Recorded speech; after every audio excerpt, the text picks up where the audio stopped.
Hello and welcome to another episode of Game Theory, main event dissection. Here we go, guys. It is the second episode. Missed it last week, just got a little bit bogged down, got some personal stuff going on. Not bad stuff. I'm actually moving across the country here in about 4 weeks or so. Moving down to Texas, y'all.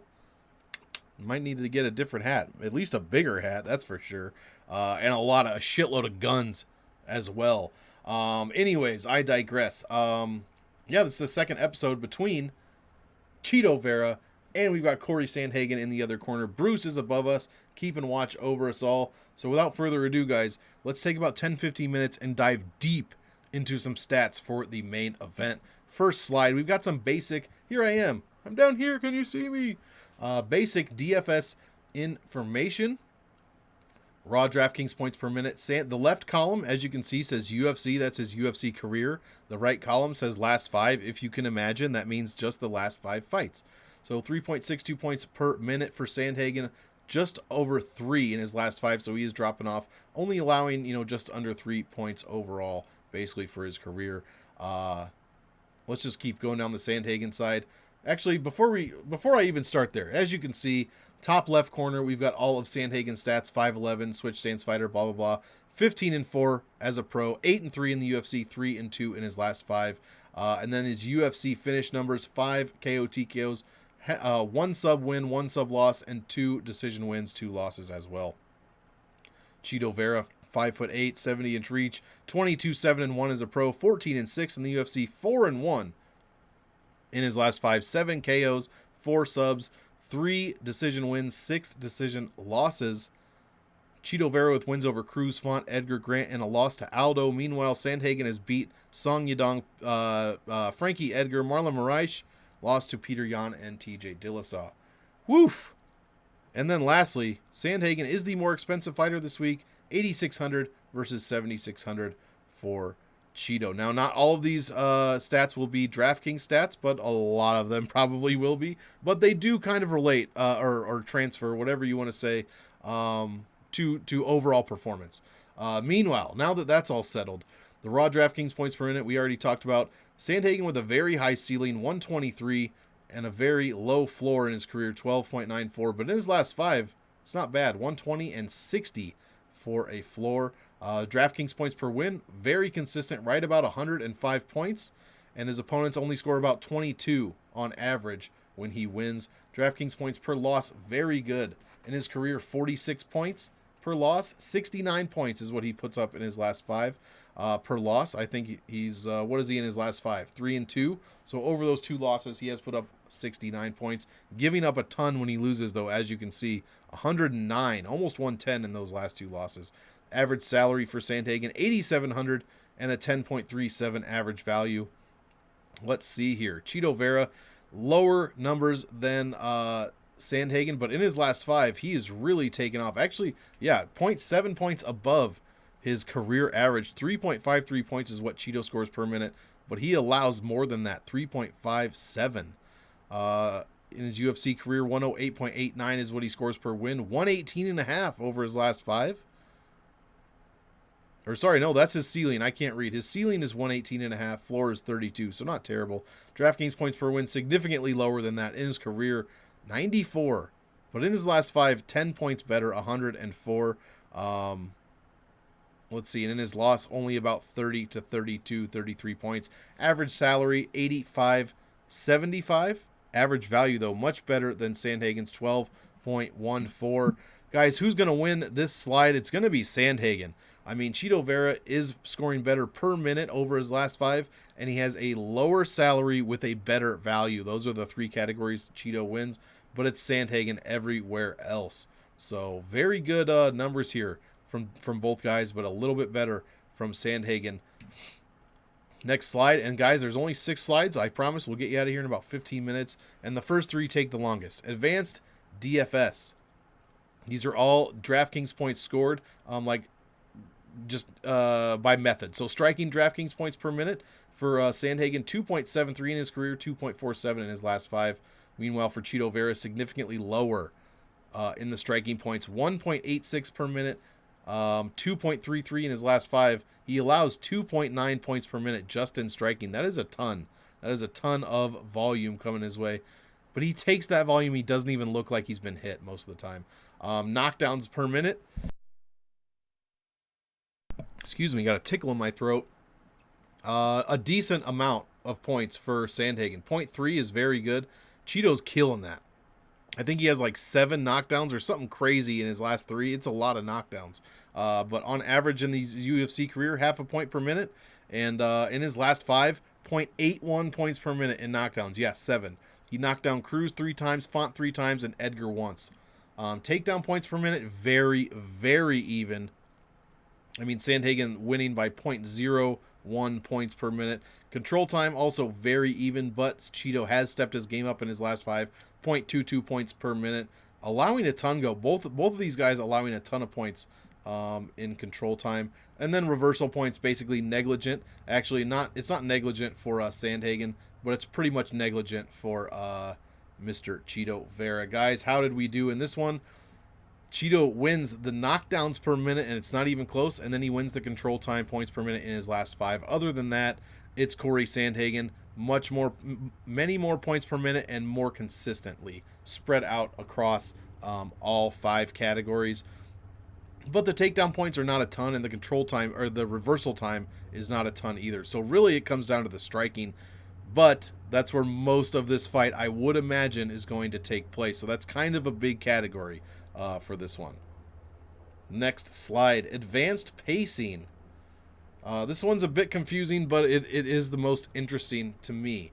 At distance, the amount of DraftKings points scored per minute for Cory Sandhagen, 3.26. Just 3 in his last 5. Meanwhile, Chito Vera is under that, as you would expect in his career. But again, in his last 5, he's really stepped his game up. 3.37 points per minute is what Chito Vera scores at distance. Now, when they're inside the distance, it's actually closer to the same, which is not what you... If these guys were true ground players, these numbers would be much, much higher than they are. 3.6 points per minute for his career, but in his last 5, Cory Sandhagen has dropped, scoring only 1.8 points per minute inside the distance. That might as well say 0. He scores next to no points inside the distance. Meanwhile, Chito Vera is scoring 3.24. Here's the other thing. While Cory Sandhagen is only scoring 1.8 inside the distance, he's giving up 4.2 points per minute inside the distance. And over his career, it's 3.8. He's always given up a ton of points inside the distance. The percent of strikes landed from distance. So this is the amount of DraftKings points scored from striking from or at distance. So Cory Sandhagen scores 76% of his striking points at distance, which is what you would expect from the stats I've been reading you. In his last 5, it's way higher than that. 88.5%. He is scoring 88.5% of his striking points have come at distance. That is a huge number. Inside the distance, 2.75. So there's next to 0 clinch strikes. There's next to 0 ground strikes for Cory Sandhagen. And only less than 9% of all striking points that he has scored come from non-significant strikes. You know, somebody like Marab had like 41%. Cory's down at 9. Let's see. Chito Vera, inside the distance, or from at distance rather. It's about the same, but significantly less of his striking points comes from distance or at distance. This is a very confusing, but I just have to find a better, more concise way to say it, and it'll make sense. These stats, I love them. They tell you a ton about the fight. For instance, while Cory Sandhagen only 3% of his strikes came inside the distance, 20% of the striking points scored from Chito have been inside the distance. Excuse me, my God. And then, the same amount of points come from non-significant strikes, 8.47%. Who wins this extremely confusing but very good category? It's going to be Cory Sandhagen. Actually, that's not really true.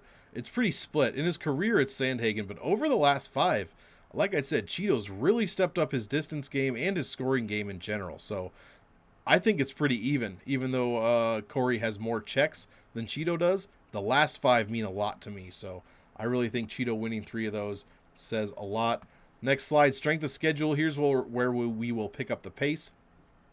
Both very good. You want these numbers over 70. Chito has this one, 76.07 strength of schedule to 73.89. The strength of victory is better, 75 to 69.5. The strength of defeat is 3 points better, 79.5 to 76.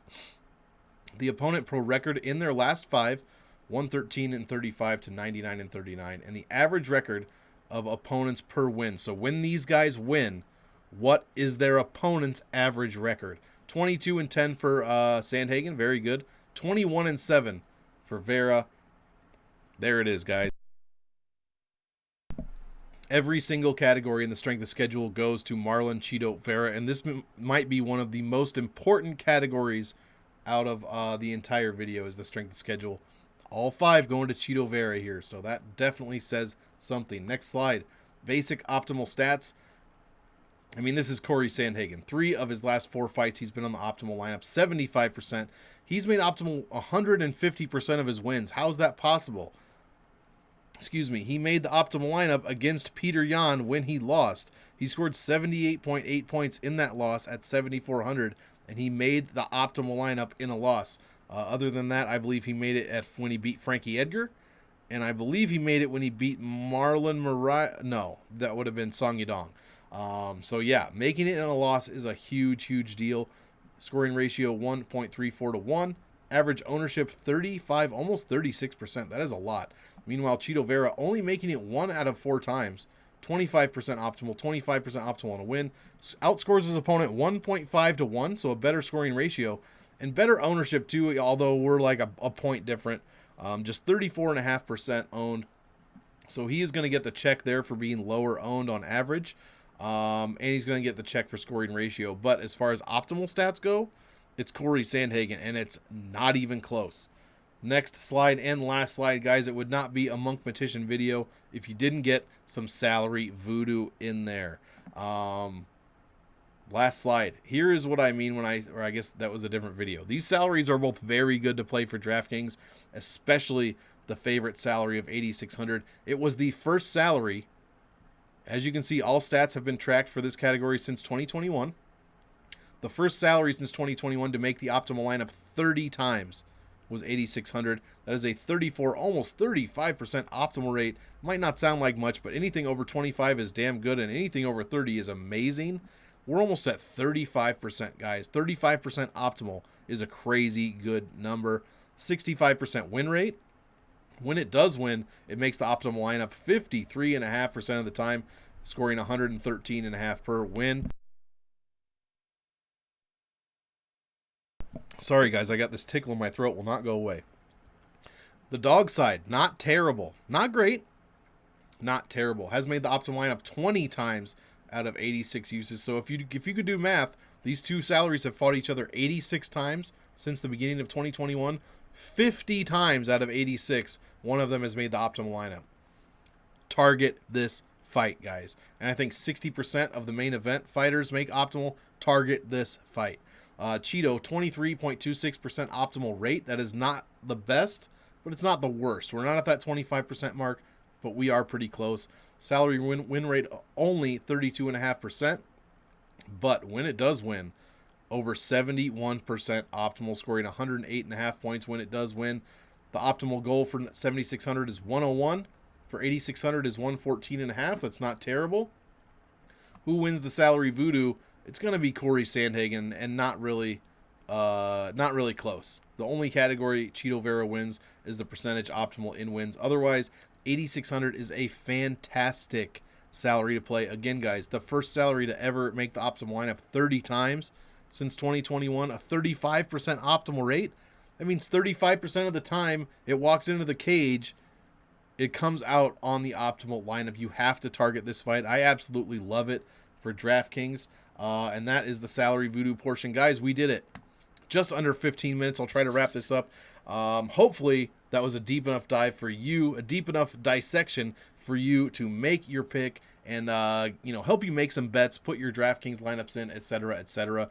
Bruce was overseeing the whole thing, so you know everything is good. And that's going to do it, guys. Thanks for watching. Hit the like, subscribe, and as usual, I want all of you to enjoy the fights. So, enjoy, and we will see you in the next one.